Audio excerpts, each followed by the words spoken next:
Pride and Prejudice, chapter 7, fifth video. Some review, yeah, because we have some interesting words. What are the two possible pronunciations of a private conversation between two people? It's a French word or expression. Answer: tete-a-tete or tete-a-tete. Tete-a-tete is so strong. Okay. Next question. According to Miss Bingley, what will happen for sure if two women, just adjust this camera, if two women spend the whole day together in private conversation, tete-a-tete, they will for sure have a quarrel, all right, by the end of the day, which means they will have a fight. A quarrel is a fight. Question: what can you tell a teacher if you need some help after class and it will take 10 minutes, let's say, for the teacher to help you? The answer is, do you have 10 minutes to spare? Right? Do you have 10 minutes to spare? Okay. So remember, no, just one more question. What were the cheerful prognostics of Mrs. Bennet? Her cheerful prognostics said that it would rain, you know, and Jane didn't have a coach, right? Okay, so let's continue. I'll start from the beginning of the paragraph. She did at last extort from her father an acknowledgment that the horses were engaged. Jane was therefore obliged to go on horseback, and her mother attended her to the door with many cheerful prognostics of a bad day. Her hopes were answered. Jane had not been long gone before it rained hard, so she got caught in the rain. Her sisters were uneasy for her, but her mother was delighted. The rain continued the whole evening without intermission. I didn't put there intermission, but you know, when you are listening to music, you go to a concert, right? The intermission is the like the little break between one act and the other. In opera, you have that intermission as well. I remember there was a very nice movie I like. The name of the movie is I don't know how it was translated to English, but it's a Hungarian movie, and it's called Satan Tango. It's a fantastic movie, but it's 7 hours and a half long. So I think there are two intermissions in the middle of the movie, so you can rest a little bit. Okay. So the rain continued the whole evening without intermission. Jane certainly could not come back. "This was a lucky idea of mine indeed," said Mrs. Bennet more than once, as if the credit of making the rain were all of her own. Till the next morning, however, she was not aware of all the felicity of her contrivance. Remember contrivance? We saw this word contrive when we discovered that the two girls would always contrive a way to get some news from the aunt, right? So contrivance is just the noun for that, all right? A thing that is created skillfully and intentively to serve a particular purpose, right?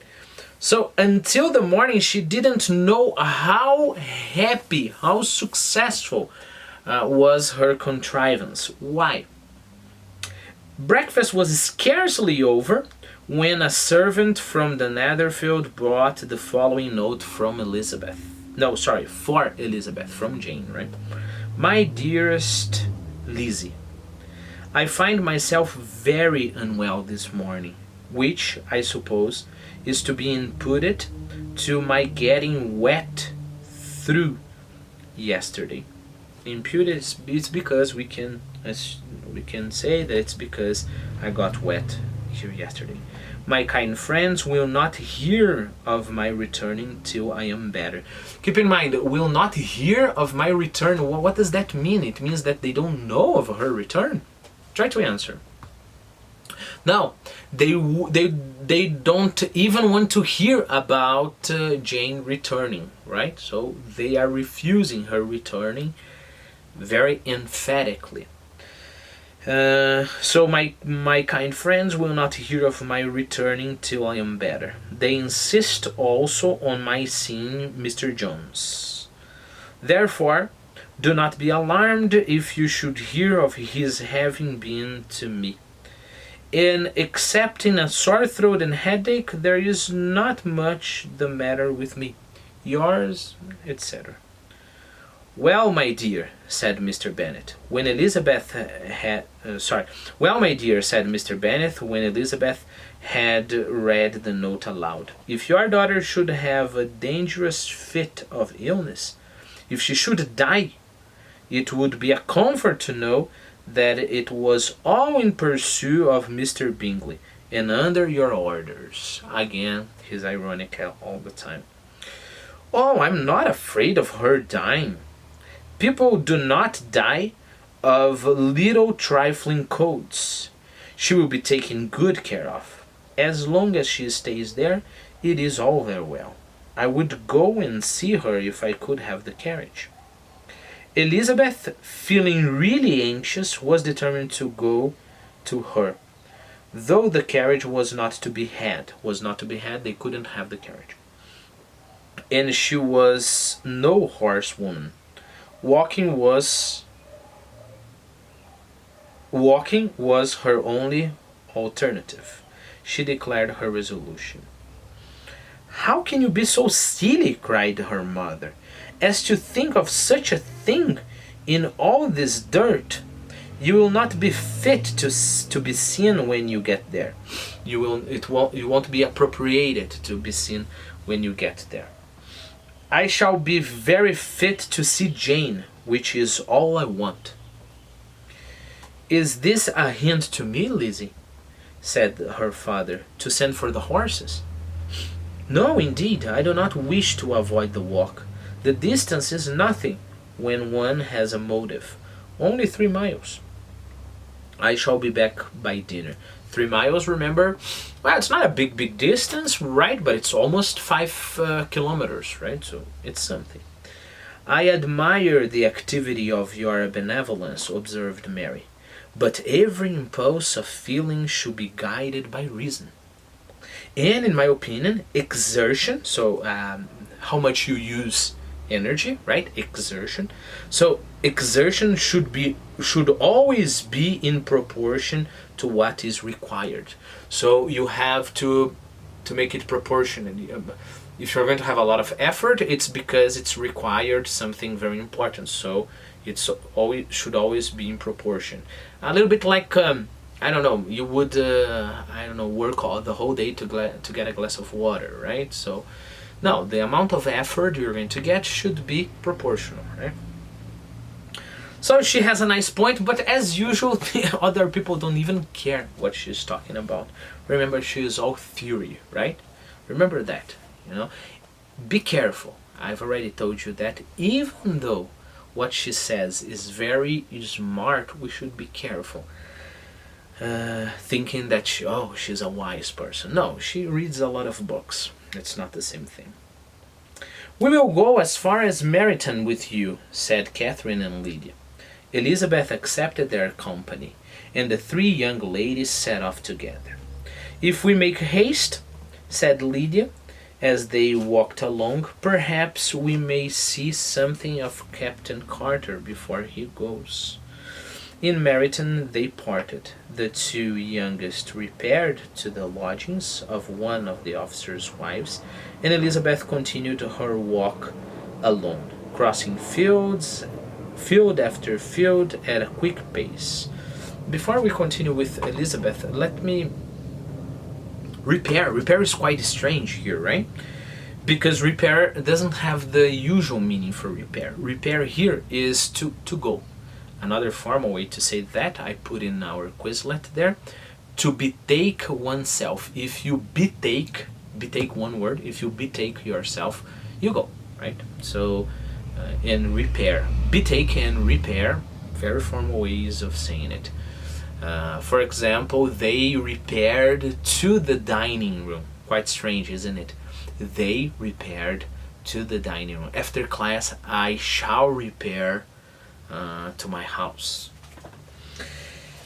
Okay, so they repaired to the lodgings of one of the officers' wives, and Elizabeth continued her walk alone, crossing field after field at a quick pace, jumping over stiles. Keep in mind that a stile, it's like a set of steps, you know, that you can use to jump over a fence. I think it's a little bit too vague, because we don't have this thing in Brazil. I don't think we have. I'm not a specialist in farm, but we don't even have the word in Portuguese, you know. Imagine this is a fence, you know, between a farm and another farm. So they had, you know, some boards or some planks here, you know. Here you would have 2 planks. I don't know if it's possible. All right, then you would step here and here, climb over, you know, the fence, and then go to the other side. I guess it's very useful if you're talking about very big farms, right? So imagine you are going to a place, there is a huge farm here, another huge farm here, and another huge farm here, and the street is over there, right? But you want to go here. If you have to go around the farm, we're talking about huge, truly huge distances, right? So we would just go through the fields, right, and then climb over the stiles. Yeah, I think here in Brazil, I'm just remembering now my experience with fences between farms. We just go under, you know, the wires of the fence, because it's usually barbed wire fence, right? Or we jump over it, you know. We don't have, you know, something to facilitate, mainly because I think our farmers here don't want us to cross their farms and ranches, you know. Okay, so let's continue. In Meryton, they repaired the 2 young. They parted. The 2 youngs repaired to the lodgings of one of the officers' wives, and Elizabeth continued her walk alone, crossing field after field at a quick pace, jumping over stiles, and springing, going very fast, over puddles with impatient activity, and finding herself at last within view of the house. With weary ankles, weary here is tired. Remember that poem by Edgar Allan Poe that I like, The Raven? I think I've already mentioned in a previous video. It starts like this: once upon a midnight dreary, while I pondered weak and weary. While I thought very deeply, while I pondered, weak and weary, weak and tired.